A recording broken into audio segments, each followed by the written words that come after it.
এই যে দাজ্জালি ফিতনা মানে হলো ধোঁকাবাজির ফিতনা, এমন ফিতনা যেই ফিতনাটাকে সহজে মানুষ ফিতনা হিসাবে মনে করে না। কারণ ফিতনা যদি চিনেই ফেলে কয়জন আর তার ভেতরে ধোঁকা খাবে? জেনে বুঝে মানুষ ধোঁকা খায় না। দাজ্জালি ফিতনা মানেই হলো এমন, উপর দিয়া ফিটফাট লেকিন ভেতর দিয়া পুরাই সদরঘাট। মানুষ জেনে বুঝে ভুল কয়জন করতে চায়? আপনি যদি বোঝেন এটা আগুন, আপনি তো হাত বাড়াবেন না। আপনি যদি বোঝেন এটা পচা, এটা ময়লা, এটা দুর্গন্ধ, এটা নোংরা, আপনি তো সেটা গ্রহণ করতে রাজি হবেন না। কিন্তু যখন ভেতরে থাকবে ভণ্ডামি, ভেতরে থাকবে শয়তানি, কিন্তু উপর দিয়ে এমন ভাবে উপস্থাপন করবে যে যে কোনো মানুষ দেখলে এটা দিয়ে ধোঁকা খেতে বাধ্য। আল্লাহ রাসূল সাল্লাল্লাহু আলাইহি ওয়াসাল্লাম হাদিসে বলেছেন, ওই বড় দাজ্জাল আসার সময় ঘনিয়ে এসেছে কিনা বুঝবা কিভাবে? একটা নিদর্শন নবীজি বলেছেন, যখন দেখবা মানুষ তার আলোচনা ছেড়ে দিয়েছে, যেমন আমরাও ছেড়ে দিয়েছি। মাসিহে দাজ্জাল নিয়ে জীবনে কয়বার আলোচনা শুনেছেন, কতটুকু শুনেছেন, তার ব্যাপারে কতটুকু বিস্তর ধারণা আপনার আছে? আল্লাহ রাসূল বলেন, যখন মানুষ দাজ্জালের আলোচনা ছেড়ে দিবে, হাত্তা ইয়াতরুকাল আইম্মাতু আলাল মানাবির যিকরাহু, এমনকি ইমামরা পর্যন্ত মিম্বারে তার আলোচনা বন্ধ করে দিবে, ফান্তাজিরুদ দাজ্জাল মিন ইয়াউমিহি আও মিন গাদিহি, তখন তোমরা অপেক্ষা করতে পারো ঠিক ওই দিনই বা এর পরের দিনই দাজ্জাল চলে আসবে।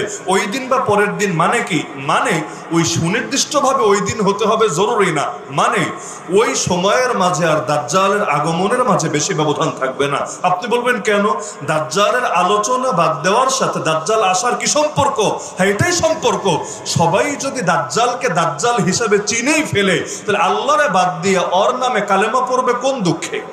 যদি আপনি চিনেই ফেলেন এটা দাজ্জাল, এটা আপনার রবের সবচাইতে বড় দুশমন, আপনি যদি বুঝেই ফেলেন, আপনি কেন তার উপর ঈমান আনবেন? কেন তাকে খোদা মানবেন? কেন তার নামে কালেমা পড়বেন? প্রশ্নই তো আসে না। কিন্তু দাজ্জাল আসবে এমন ভাবে অধিকাংশ মানুষ তাকে চিনতে ভুল করবে।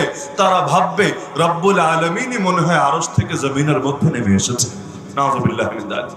এমনকি হাদিসেতে এই ঘটনা আছে, এক যুবককে গিয়ে বলবে, যুবক তুই মেনে নে আমি তোর রব। সে বলবে প্রশ্নই আসে না।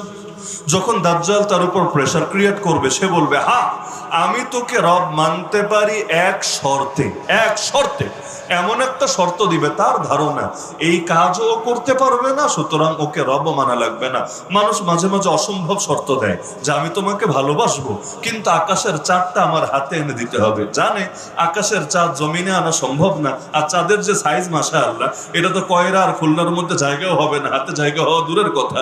ওইটাও যেহেতু পারবে না, এটাও লাগবে না। তো এই জন্য দাজ্জালকে শর্ত দিবে, তুই যদি পারিস আমার মরা বাপরে আর মরা মারে জিন্দা করতে, আর তারা যদি জিন্দা হয়ে আমাকে বলে, আমাকে আদেশ দেয় তোরে রব হিসাবে মেনে নিতে, তাহলেই আমি মানব, না হলে আমি মানতে রাজি না। এই শর্ত দিবে। দাজ্জাল বলবে কবর কোথায়? কবর ওখানে। কবরের সামনে গিয়ে সে বলবে কুম বিইদনি, আমার আদেশে উঠে আয়।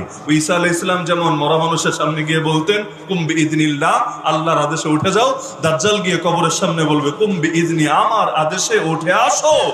বলতে দেরি, কবর থেকে সে দেখবে তার বাপ তার মা বের হতে দেরি না। আসলে সেটা তার বাপও না, সেটা তার মাও না, মূলত সেটা হলো দুইটা শয়তান, যেগুলো তার বাপ আর মায়ের চেহারা ধারণ করেছে। শয়তান কখনো চেহারা ধারণ করতে পারে, এটা আল্লাহ তাআলা এই শক্তি তাকে দিয়েছে। তো শয়তান তার ওই বাপ আর মায়ের চেহারা ধারণ করে সামনে এসে বলবে, কি রে এখনো তোর অবিশ্বাস আছে যে এই লোকটাই তোর রব? তুই জলদি তার নামে কালেমা পড়, তার উপর ঈমান নিয়ে আয়। তখন আর সে নিজের ঈমান ঠিক রাখতে পারবে না, সে কালেমা পড়ে বসবে। তাহলে এই যে ফিতনা, দাজ্জালি ফিতনা মানেই হলো এমন ফিতনা যেটা অধিকাংশ মানুষ বুঝতেই সক্ষম হবে না, না হলে জেনে বুঝে কে নিজের ক্ষতি করে? জেনে বুঝে কেউ ক্ষতি করতে চায় না, ক্ষতি তখনই করে যখন অধিকাংশ মানুষ সেই ব্যাপারে ধোঁকার ভেতরে থাকে। এই যে বাংলাদেশ থেকে যারা ইউরোপে যাওয়ার জন্য প্রতি বছর মৃত্যুর কোলে ঢলে পড়ে, নিয়মিতই তো সংবাদ আসে ইতালি থেকে, অমুক দেশ থেকে, তমুক দেশ থেকে। ওই যে বিভিন্ন সময়ে খোঁজ পাবেন যে ধরেন লিবিয়া থেকে যাত্রা শুরু করেছে, সে তার ইতালি পৌঁছতে পারে নাই, তার আগে সাগরের বুকেই হারিয়ে গিয়েছে। এই মানুষগুলো যদি জানতো, তাদের ফ্যামিলিরা যদি জানতো এভাবে সাগরেই তাদেরকে মরতে হবে, কিডন্যাপারদের হাতে পড়তে হবে, এভাবে দুঃখে দুঃখেই তার জীবনটা, তার ফ্যামিলির লাইফটা বরবাদ হবে, তাহলে কশ্চিনকালেও কি লক্ষ লক্ষ টাকা খরচ করে জায়গা জমি বিক্রি করে তারা বিদেশ পাঠাতো? বলতো প্রয়োজনে তুই দেশে ভিক্ষা কইরা খাবি, তারপরও তোরে বিদেশ পাঠাবো না। কিন্তু সে তো জানে না তার জন্য কি অপেক্ষা করছে। দাজ্জালি ফিতনা মানেই হলো ধোঁকাবাজির ফিতনা, ধোঁকাবাজির ফিতনা। এজন্য আল্লাহ রাসূল সাল্লাল্লাহু আলাইহি ওয়াসাল্লাম বলে দিয়েছেন, বাদিরু বিল আমালি ফিতানান কা কিতাইল লাইলিল মুসলিম। অন্ধকার রাতের মতো ফিতনা আসার আগে জলদি আমল যা করার করে নাও। ইউসবিহু রাজুলু ফিহা মুমিনা ওয়া ইউমসি কাফিরা ওয়া ইউমসি মুমিনা ওয়া ইউসবিহু কাফিরা। আরে ফিতনার জামানা এমন হবে, মানুষ সকালে মুমিন বিকালে কাফের, বিকালে মুমিন সকালে কাফের। ইয়াবিউ রাজুলু দীনহু বিআরাদিন মিনাদ দুনিয়া। মানুষ দুনিয়ার সামান্য সামান্য স্বার্থে নিজের দিন নিজের ঈমানকে বিক্রি করে দিবে। আজকাল কত মানুষ এমন আছে, কত মানুষ এমন আছে, আপনি তাকে জিজ্ঞেস করবেন, আরে তুই মানিস কি না সকল ক্ষমতার মালিক আল্লাহ? সে বলবে হ্যাঁ অবশ্যই মুসলমান হিসেবে মানি, সকল ক্ষমতার মালিক আল্লাহ। এবার আপনি তারে বলবেন, তোর দল দেখি বলে সার্বভৌমত্ব আল্লাহর না, সার্বভৌমত্ব অন্য কারো। তো এবার বল, তুই আল্লাহর আকিদ, আল্লাহর যে বিধান সেটা মানিস নাকি দলের যে নীতি সেটা মানিস? কিছুক্ষণ মাথাটা যা চুলকায় বলবে, দল যেহেতু করি দলের বাইরে তো আর যেতে পারি না। এরকম হয় না? দলকে কেন্দ্র করে যুক্তি চেঞ্জ হয় না? এটা তো স্বাভাবিক ব্যাপার। নিজের বিবেককে যখন লোকে বর্গা রাখে, যেমন আবু জাহাল আবু লাহাবরা কি ইসলাম বুঝতো না, কোরআন বুঝতো না? আরে আমি আপনি সব বুঝি, আর ওরা নবীকে নিজের চোখে দেখে, নবীর জবান থেকে ডাইরেক্ট শুনে, এমনকি আরবি ভাষা সম্পর্কে পর্যাপ্ত জ্ঞান থেকেও ওরা কিছুই জানতো না, কিছুই বুঝতো না। ভাবলেন কিভাবে? এমনকি মজার বিষয়, প্রত্যেক নবীর ইতিহাস পড়লে দেখবেন নবীদের প্রতি সবচাইতে বেশি শত্রুতা করেছে কারা জানেন? গরিবরা না, কৃষকরা না, শ্রমিকরা না, দিনমজুররা না। প্রত্যেক নবীর প্রতি সবচাইতে বেশি দুশ্মনী দেখিয়েছে তাদের নিজ নিজ জামানার নেতারা। কেন? নেতাদের মাথায় ঘিলু কম, নেতাদের মাথায় বুদ্ধি কম, নেতাদের পড়ালেখা কম, এজন্য না, বিষয়টা উল্টা। তাহলে ঝামেলা কোথায়? ঝামেলা হলো অন্যরা বুঝুক বা না বুঝুক, নেতারা ঠিকই বুঝে ফেলেছে। আরে নবীকে যদি মেনেই নেই, রবকে যদি এক বলে স্বীকার করেই নেই, আল্লাহর দ্বীনের সামনে আত্মসমর্পণ যদি করেই নেই, তাহলে ভণ্ডামি করবে কিভাবে, ধান্দাবাজি করবে কিভাবে, অন্যের হক মেরে খাবে কিভাবে? তারা ভালো মতোই চিন্তা করেছে।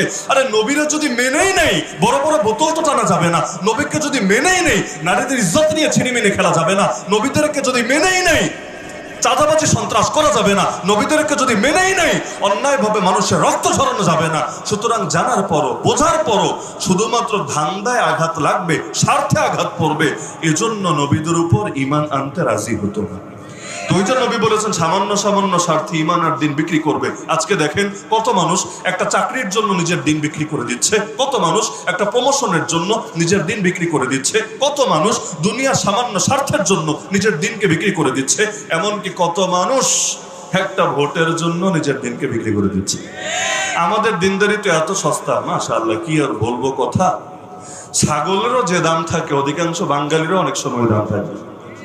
একটা ছাগল কিনতে গেলে কত লাগে আপনি বলেন? বর্তমান বাজারে 10-12 হাজারের নিচে ভালো কোনো ছাগল পাওয়া যাবে নাকি? 10-12 হাজারেও ওই খুব ভালো কোয়ালিটির ছাগল হয়তো পাওয়া যাবে না। এদিকের দাম আমি জানি না, এদিকে হয়তো সস্তা হতে পারে, আমি জানি না।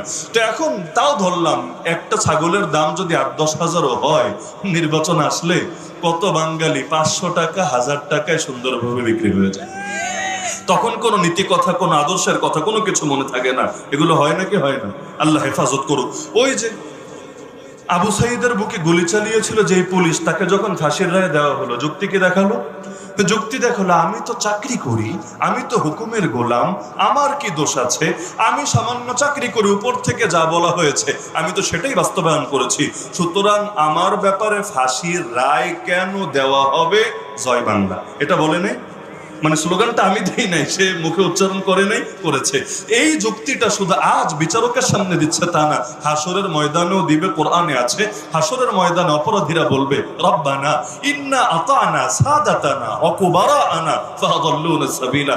রব, আমাদের জাহান্নামে কেন দিচ্ছেন? আমাদের দোষটা কি? আমরা তো শুধু আমাদের নেতা আর বড়দের কথা শুনেছি, আমাদের নেতা আর বড়দের আনুগত্য করেছি, তারা আমাদের মিসগাইড করেছে, আমাদের ভুল পথে নিয়েছে। সুতরাং আযাব আযাব দিতে হলে তাদেরকে দেন, আমাদেরকে কেন দিচ্ছেন? আল্লাহ জানিয়ে দিবেন না, ওরা আদেশদাতা হিসাবে পাপী আর তোরা বাস্তবায়নকারী হিসাবে পাপী। আদেশদাতারও আযাব হবে, বাস্তবায়নকারীরও আযাব হবে। যখন দেখবে উপায় নাই, আল্লাহকে বলবে আল্লাহ ঠিক আছে, তাহলে একটা কাজ করেন, জাহান্নামে ফেলবেন তো ফেলবেন, এর আগে ওই পাপিষ্ঠগুলোকে আমাদের চোখের সামনে হাজির করেন। আরিনাল্লাযীনা আযাল্লানা মিনাল জিন্নি ওয়াল ইনস, আনলে কি হবে? নাজআলহুমা তাহতা আকদামিনা, ওদেরকে নিচে ফেলে ওদের বুকের উপর পাড়া দিয়ে এরপর আমরা যাব জাহান্নামে, লিয়াকুনা মিনাল আসফালিন, যাতে করে ওরা লাঞ্ছিত হয়, ওরা অপমানিত হয়, আর সে অপমানিত হওয়ার দৃশ্য দেখে নিজের বুকের আগুনটা একটু থামাতে পারি। যতই পারা দেখ, যতই যা কিছু করুক, নিজে কিন্তু পারবে না আল্লাহর আযাব থেকে বাঁচতে। তো সামান্য সামান্য স্বার্থে নিজের দিন আর নিজের ঈমানকে বিক্রি করবে। তো দাজ্জাল যেমনি ভাবে এসে রবের আকীদার ব্যাপারে মানুষের ভেতরে কুফর ঢুকাবে, শিরক ঢুকাবে। দাজ্জালি ফিতনা মানেই হলো এমন ফিতনা যেটা মানুষের ভেতরে কুফর ঢুকাবে, মানুষের ভেতরে শিরক ঢুকাবে। এবার আসেন আধুনিক সভ্যতার চ্যালেঞ্জ কি কি। বর্তমানে তো আলহামদুলিল্লাহ দুনিয়াটা অনেক উন্নত। বর্তমানে আর কি, আমরা যখন ছোট ছিলাম, আমরা মুরব্বীরা যখন ছোট ছিলেন ওই জামানার সাথে তুলনা করলে তারও বেশি, ওইটা নাই করলাম। আমরা যখন ছোট ছিলাম ওই সময়ের বাংলাদেশ আর আজকের বাংলাদেশ এক আছে? কি পরিমাণ পরিবর্তন হয়েছে আপনি চিন্তা করেন। এমন কত কিছু ঘটছে যেগুলো আমরা কল্পনাও করি নাই। ওই প্রথম যখন টেলিভিশন আসে দেশে, প্রথম যখন টেলিভিশন আসে, অনেক মুরব্বীর অবাক হয়ে যেত, এই 14 ইঞ্চির ভেতরে ইয়া বড় বড় বেড়া আর বেডি ঢুকলোই কেমনে, আর নাচেই কেমনে, আর লাফাই কেমনে, কিভাবে সম্ভব এতটুকু জিনিসের মধ্যে ইয়া বড় মানুষটা থাকবে? অবাক হতো নাকি হতো না? এমনকি ওই যখন টেলিফোনের পরে মোবাইল আসলো, মোবাইল তার নাই কিছু নাই, একটা টিপ দিলে সহজে কল চলে যাচ্ছে। ওই সময় তো বড় বড় বাটন ফোন, ওই 3110 1100 আর কি কি আজিবাজে মডেল ছিল। ওই সময় মানুষকে অবাক হয়ে যেত, তার নাই কিছু নাই, এখানে বসে হ্যালো বলছি আর 1000 মাইল দূর থেকে সে শুনে ফেলছে, আবার জবাব দিচ্ছে, আমার কানে আসছে। আবার যখন এটিএম মেশিনগুলো ব্যাপক হলো, কি রে টাকা নিয়ে ঘোরা লাগে না, চোর ডাকাতের ভয় লাগে না, মেশিনের মধ্যে একটা কার্ড ঢুকাইয়া দিলে কি সুন্দর করে টাকা বের হয়ে আসে। এই যে চোখের সামনে দুনিয়াটা কত উন্নত হলো, কত অগ্রসর হলো অল্প সময়ের ভেতরে। একদিকে দুনিয়া উন্নত হচ্ছে প্রযুক্তিগতভাবে, অনেক উন্নত হচ্ছে, আর একদিকে ঝামেলা কি জানেন? এখন থেকে 20 বছর আগে বাংলাদেশে নাস্তিক কয়টা ছিল? এখন থেকে 20 বছর আগে বাংলাদেশে বামরাম কয়টা ছিল? এখন থেকে 20 বছর আগে বাংলাদেশে অজ্ঞেয়বাদী সংশয়বাদী কয়টা ছিল? এখন থেকে 20 বছর আগে এই দেশে কয়জন আল্লাহকে গালি দেওয়ার সাহস দেখাতো? এখন থেকে 50 বছর আগে এই দেশে কয়জন নবীর শানে বেয়াদবি করার সাহস দেখাতো? এখন থেকে 100 বছর আগে কয়জন সমকামিতার পক্ষে আইন বানানোর, প্রতিবাদ করার, মিছিল করার, আন্দোলন করার হিম্মত দেখাতো? এখন থেকে কিছুকাল আগে কয়জন শরীফ শরীফার গল্প প্রকাশ্যে চর্চা করার সাহস দেখাতো? এখন থেকে কিছুকাল আগে কয়জন প্রকাশ্যে নারী আর পুরুষের অবাধ বিবাহ বহির্ভূত সম্পর্ককে নিজেরা পালন করার এবং সমাজে প্রমোট দেওয়ার সাহস দেখাতো? চিন্তা করলে দেখবেন একদিকে দুনিয়াটা উন্নত হচ্ছে, বস্তুগত উন্নত, আর আরেকদিকে ঈমান, আকীদা, নৈতিক চরিত্র যা কিছু ছিল যতদিন যাচ্ছে ধীরে ধীরে নামতে নামতে জিরোর কাছাকাছি চলে আসছে। তাহলে আধুনিক সভ্যতার সবচাইতে বড় চ্যালেঞ্জই এটা। একদিকে বৈষয়িক উন্নতি হচ্ছে, দুনিয়ার আসবাবের উন্নতি হচ্ছে, আর উন্নতি যদ্দূর হয়েছে এর চাইতে আরো বেশি হয়তো হবে। লেকিন সবচাইতে বড় চ্যালেঞ্জ হলো এখানে উন্নতি তো হচ্ছে, কিন্তু এর সঙ্গে সঙ্গে এত কুফর, এত শিরিক, এত জাহেলিয়াত ছড়াচ্ছে। একটা ফিতনা দমানোর আগে 10টা ফিতনা মাথাচাড়া দিচ্ছে। বিগত কয়েক বছরে বাংলাদেশ খেয়াল করেন, আলেমরা আন্দোলন করেও কুল পাচ্ছে না। কেন জানেন? কয়টা নিয়ে আন্দোলন করবে বলেন? কয়টা? একটা ইস্যু নিয়ে নামলে ওই ইস্যুর সমাধান করার আগে 2টা ইস্যু এসে হাজির। ওই 2টা নিয়ে কথা বলা শুরু করলো, ওইটার সমাধান আসার আগে আরো 5টা ইস্যু এসে হাজির হয়। এত বেশি ফিতনা ছড়াচ্ছে, এগুলো এখন কেমন যেন গাছও হয়ে গেছে। আমার এখনো মনে পড়ে যখন আমেরিকার আগ্রাসন হলো, আপনাদের এদিকে কি হয়েছে জানি না, আমরা তখন ছোট, বাবার হাত ধরে আমরা তখন মিছিলে গিয়েছি সেই বুশের, জর্জ ডব্লিউ বুশ তৎকালীন প্রেসিডেন্ট, তার কুশপুত্তলিকা দাহ করেছি। এবং ওই সময় কি কঠোর কঠোর স্লোগান দেওয়া হতো যে আমরা সবাই রাসূল সেনা, ভয় করি না বুলেট বোমা, এই ধরনের কত কত স্লোগান ওই সময় আমাদের কর্ণকুহরে ধ্বনিত হয়ে মস্তিষ্কের ভেতর বসে গিয়েছিল। অথচ ওই সময় একটা মুসলিম দেশে আক্রমণ হলে যেরকম প্রতিক্রিয়া হতো, খেয়াল করলে দেখবেন এখন আর 1000 ভাগের 1 ভাগের প্রতিক্রিয়াও হয় না। এই উপর আক্রমণ হয়েছে। এই বাংলাদেশ সংখ্যাগরিষ্ঠ একটা মুসলিমের দেশ, এবং মুসলমানদের সংখ্যা বিবেচনা করলে ওই টপ যেই কয়টা দেশ আছে এর মধ্যে দেশের সাইজ ছোট হতে পারে, তো মুসলমানের সংখ্যায় তো অনেক উপরে আছে, অনেক উপরে। কিন্তু আপনি চিন্তা করেন মতো একটা রাষ্ট্রের উপর যখন আগ্রাসন হলো, এর আগে মসজিদ আকসার উপর সেই তুফানুল আকসাকে কেন্দ্র করে সেই বুকে যখন ব্যাপক গণহত্যা চালানো শুরু হলো, এই জাতির প্রতিক্রিয়া কেমন আসা দরকার ছিল আর বাস্তবে কেমন এসেছে, এই দুইটার মধ্যে যা তুলনা করে। এমনকি আমাদের সরকার একটা বিবৃতি দিয়েছে, এই সরকার বিবৃতি দিয়েছে, এমন একটা বিবৃতি যেই বিবৃতি দেখা আমেরিকার দিলে যাতে কষ্ট না লাগে, আবার ইরানও যাতে বেশি গালিটালি দিতে না পারে, এই টাইপের একটা বিবৃতি দেয় নাই, দেয় না? এই টাইপের একটা বিবৃতি, দায় সারা বিবৃতি। অথচ ওদিকে ইরান বারবার উদারতা দেখাচ্ছে, আপনাদের তেল যেতে দিব, আপনাদের জাহাজ যেতে দিব, এই দিব সেই দিব, আর এদিকে খালি একটা বিবৃতি। বিবৃতি সাধারণ বিবৃতি, এমন না যে বাহিনী পাঠাবে, এমন না অস্ত্র পাঠাবে, এমন না পয়সা পাঠাবে, কিছু না, এমন না কিছু ক্ষেপণাস্ত্র দিবে, আর থাকলে না দিবে, নিজে থাকলে না আরেকজনকে দিবে, তো এগুলো কিচ্ছু না, জাস্ট একটা বিবৃতি দিবে। সেখানে পর্যন্ত আমরা পারি না নিজেদের ঈমানের দাবি রক্ষা করতে। অথচ আপনি চিন্তা করে দেখেন, যখন গ্রেফতার করা হয়েছিল 24 ঘন্টা পার হওয়ার আগে দিল্লি থেকে প্রতিবাদী বিবৃতি চলে এসেছিল। আর আমাদের 3000-এর বেশি আলেম এবং তালেবুল ইলমকে 2021-এ যখন গ্রেফতার করা হলো, এরপর আমি 1 বছর জেল খাটলাম, কেউ কেউ তো 2 বছর 3 বছর, এর চাইতেও বেশি জেল খেটেছেন। তখন কে কে এটার জন্য বিবৃতি দেওয়ার প্রয়োজন মনে করেছিল? এমনকি আমাদের নামটা মুখে আনাতেও তো অনেকে অপরাধ হিসাবে ভাবতে শুরু করেছিল, নামও আনতো না, নামও না। এই পর্যায়ে একটা পার্থক্য এখানে করা হয়েছিল। তাহলে আপনি দেখেন, দুনিয়ায় যেটা করা দরকার ছিল আমাদের, এটা করে ওরা, যেটা করা দরকার ছিল ওদের, ওইটা করি আমরা। কত চরিত্র এমন যেটা ছিল মুসলমানদের শান, কিন্তু এগুলো এখন পশ্চিমাদের ভেতর পাওয়া যায়, মুসলমানদের ভেতরে পাওয়া যায় না। আর কত শয়তানি নোংরামি যেগুলো ওদের ভেতর থাকা দরকার ছিল, এগুলো মুসলিম সমাজ এমন ভাবে ছড়াচ্ছে, হুজুররা ওয়াজ করে করেও এগুলোকে ঠেকাতে পারছে। তাহলে আধুনিক সভ্যতার সবচাইতে বড় চ্যালেঞ্জ এখানে, যেটা শুধুমাত্র বৈষয়িক উন্নতি এনে দিচ্ছে না। চিন্তা করেন, টেলিভিশন ঘরে ঘরে আছে না এখন? এমনকি যেই যেই ঘরে টেলিভিশন নাই, মোবাইল তো সবার ঘরেই আছে, সবার পকেটেই আছে। মোবাইল তো ভাই টেলিভিশনের আপ্পা। টেলিভিশন তো তাও দেখতে হয়তো একটু চোখে বাঁধে, কারো ঘরে গিয়া দেখলো হায় রে টিভি আছে ঘরে, একটু চোখে বাঁধে। তো টেলিভিশনে আর কদ্দুর কাঁচা জিনিস দেখা যায়, এর চাইতে আরো নোংরা আরো বিশ্রী জিনিস তো মোবাইলের মধ্যে মানুষ নিয়মিত দেখে থাকে। এই যে টেলিভিশন ব্যাপক হলো, স্যাটেলাইট চ্যানেল ব্যাপক হলো, মোবাইল ব্যাপক হলো, ইন্টারনেট ব্যাপক হলো, এটা হলো উন্নতি। কিন্তু ক্ষতিটা কি চিন্তা করেন, যত এগুলো ব্যাপক হয়েছে, মানুষের ঈমান আর আখলাক আগের চাইতে অনেক ভালো হয়েছে আলহামদুলিল্লাহ, তাই না? কি ধারণা, অনেক ভালো হয়েছে না? আল্লাহ মাফ করুক, আল্লাহ মাফ করুক। আমার ভয় লাগে, কথাটা কে কিভাবে নেবেন জানি না। হাসরের ময়দান আল্লাহ যদি শুধু মোবাইলের জন্যই প্রশ্ন করে বসে যে বান্দা তোর জীবনে আর কোনো হিসাব লাগবে না, তুই শুধু তোর মোবাইলটা কিভাবে ব্যবহার করেছিস এই হিসাবটা আমারে ঠিকভাবে দিবি, যদি তোর হিসাব ভালো হয় তোরে জান্নাত দিব, আর হিসাব খারাপ হলে জাহান্নাম দিব, খালি যদি এতটুকু প্রশ্নই করে না আর কিছু না, আমার ভয় হয়, আমার ভয় হয় অধিকাংশ মানুষের জান্নাতে হয়তো আর যাওয়াই হবে না। এই পরিমাণ পাপে আমরা জড়িত। আল্লাহর একটা নাম হলো সাত্তার, আল্লাহ ঢেকে রাখেন। আরে আল্লাহর বড় দয়া, আল্লাহর বড় মায়া, আল্লাহর বড় অনুগ্রহ, আল্লাহর বড় ভালোবাসা।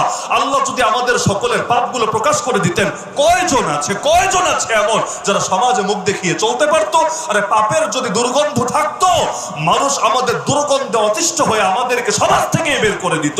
পাপের যদি দুর্গন্ধ থাকতো, আমরা কে পারতাম সমাজের ভেতর চলতে? লেকিন চিন্তা করেন, সারা রাত জুড়ে যেই আল্লাহর সাথে পাপ করেন, ওই আল্লাহ সারা দিন জুড়ে আপনাকে কিভাবে তার নিরাপত্তার চাদরে, তার গোপনীয়তার চাদরে আবৃত করে রাখেন। না হলে আল্লাহ যদি চাইতেন, আল্লাহ গোটা সৃষ্টিকুলের সামনে সবাইকে লাঞ্ছিত করে ছাড়তে পারতেন।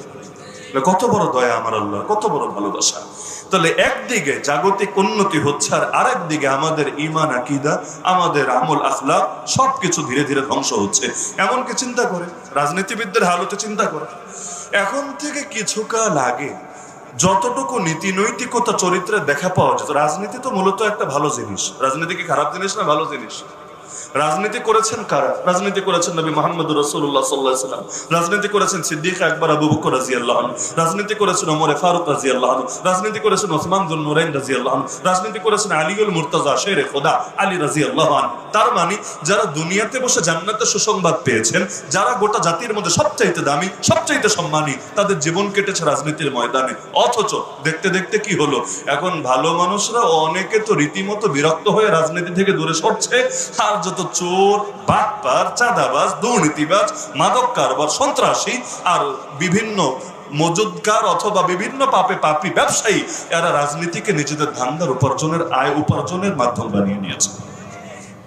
তাহলে আধুনিক সভ্যতার সবচেয়ে বড় চ্যালেঞ্জ হলো দাজ্জাল এসে যেমনি ভাবে আমাদেরকে আল্লাহর ব্যাপারে আমাদের আকীদাকে নষ্ট করতে চাইবে, এই জামানায়ও এই ফিতনা যত বেশি বৈষয়িক উন্নতি হচ্ছে আর পশ্চিমা সভ্যতা ব্যাপক হচ্ছে, আমাদের ঈমান আকীদা হুমকির মুখে পড়ছে। সমস্যা এখন আমল নিয়ে না, সমস্যা হলো ঈমান নিয়ে। আমাদের আমল নিয়ে খুব বেশি সমস্যা না, কেন জানেন? আমেরিকা কখনো বলবে না তুই নামাজ পড়লে তোর বোম্বাইরে উড়াই দিব, কখনো বলবে না তুই হজে গেলে তোর একদম দুনিয়া থেকে নাই করে দিব। আপনি চিন্তা করেন, আল্লাহ নবী সাল্লাল্লাহু আলাইহি ওয়াসাল্লাম 40টা বছর, যেই 40 বছর তিনি সাধারণ অবস্থায় ছিলেন, হিরা গুহায় এখনো আনুষ্ঠানিকভাবে ওহী আসে নাই, ওই 40 বছরে নবী ইবাদত বন্দেগী করেন নাই? আমাকে বলেন আপনারা কোন ইবাদত 40 বছরে করেন নাই? আলহামদুলিল্লাহ 40টা বছর, ওই শুরু 40 বছরও তার ইবাদত ছাড়া যায় নাই। কি করেন নাই তিনি? ওই সময় বাইতুল্লাহর খেদমত করেন নাই, ওই সময় আল্লাহর ঘর তওয়াফ করেন নাই, ওই সময় হাজীদের পানি পান করানোর খেদমত আঞ্জাম দেন নাই, এমনকি ওই সময় হাজরে আসওয়াদ নিয়ে যে বিবাদ হয়েছিল সেটার সমাধান তিনি করেন নাই, ওই সময় হিলফুল ফুজুল গঠন করে সামাজিক খেদমত তিনি আঞ্জাম দেন নাই।